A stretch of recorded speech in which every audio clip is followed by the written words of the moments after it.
Well, we had one day of good news with Cyberpunk 2077 when it was reported that CDPR had hired a bunch of modders to fix bugs and enhance mod support for the game.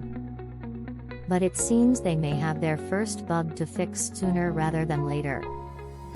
Among the many improvements that patch 1.3 offered in Cyberpunk 2077 when it debuted late last month, players began to notice something rather weird had disappeared from the game. Many reflective effects, particularly those that made the streets of Night City look wet. You can see this pretty clearly when you watch a video of what are supposed to be soaked streets looking quite dry in the new patch. Kotaku compared this to Puddlegate, the famous controversy over the presence of puddles in Spider-Man, but in this instance it's a little less stupid and more of an actual bug, which CDPR has now acknowledged.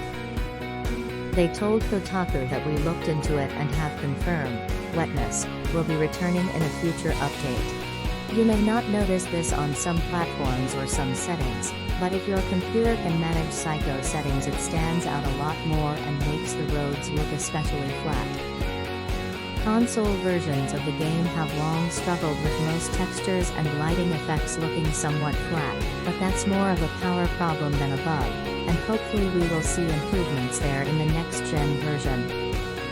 CDPR has its quarterly earnings call shortly, so we should get an update on the status of that endeavor, because we've heard next to nothing about it, despite the fact that next-gen versions of the game are supposed to launch before the end of the year. There are rumblings that there may not be a patch 1.4 in the wake of patch 1.3, and CDPR may go straight into what will be deemed a full 2.0 update for the game when it launches on next gen. 1.3 changed a ton of fundamentals about the core mechanics of the game, and it seems geared toward longer-term fixes and changes coming to the game in the future, so I expect updates to continue well into next year, and DLC expansions are already confirmed.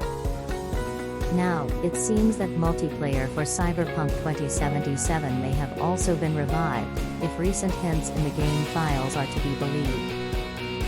But of course, we're getting ahead of ourselves.